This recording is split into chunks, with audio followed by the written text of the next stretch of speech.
A touching book about the Second World War. Furthermore, from the perspective of a person living in a Nazi Germany. Very well written and easily read, it is a nice book for you to enjoy about that period.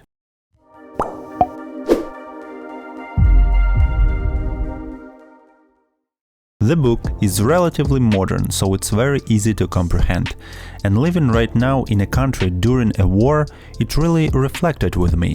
For example, when people spend their time in a bomb shelter, scared and confused about everything, they enjoyed a little girl's reading. That's so true, as you may find videos of Ukrainian kids singing in shelters during bombings. But the story is not about the war, it is about a girl who survives everything and keeps her soul clear. Please subscribe and write in the comments why you think people keep starting wars, even now.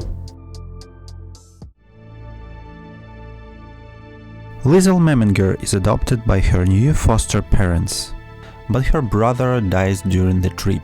Her new parents may seem like they did that for money, but in reality they are really kind. She meets her new friend Rudy, together they engage in a bunch of adventures like stealing apples, playing football, running competitions, and much more.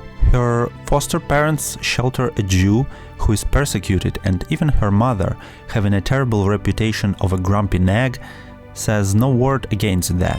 Liesl can't read at the beginning, but with the help of the Jew, her father, Mayor's wife, and other people during the story, she not only learns how to do it, but even starts to write her own book, and that saves her life. War stops life when it's on your porch.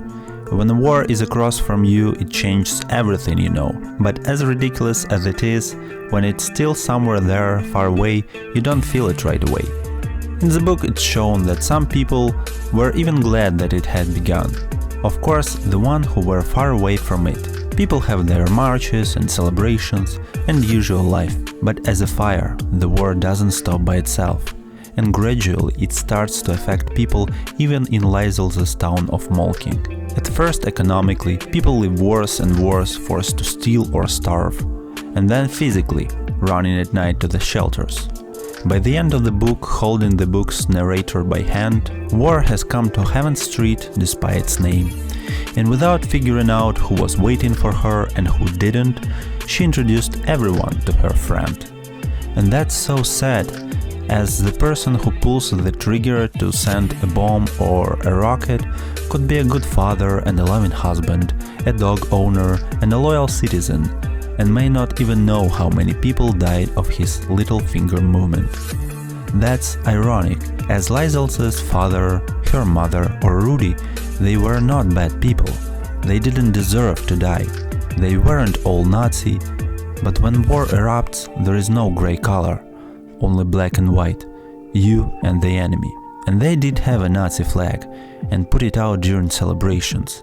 I mean that they had their side despite all the good deeds. The picture of living during the war is shown to a reader pretty accurately. The author captured that time very well, and I may say that don't ever start a war despite how honorable the purpose is. It may only harm people, and especially the good people. The only bright side of the war is it shows true colors.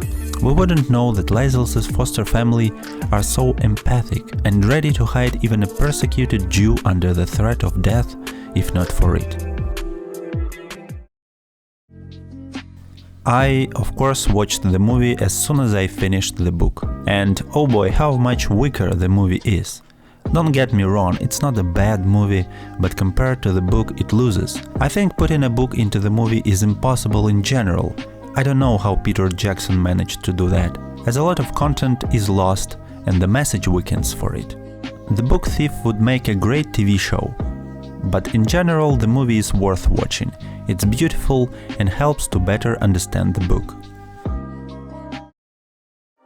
I read this book with a smile and with tears. With joy and with sadness. I hope in future more and more people will appreciate this book. I rate this 11 out of 12. I don't think that it is in the legendary tier, but it definitely is very good.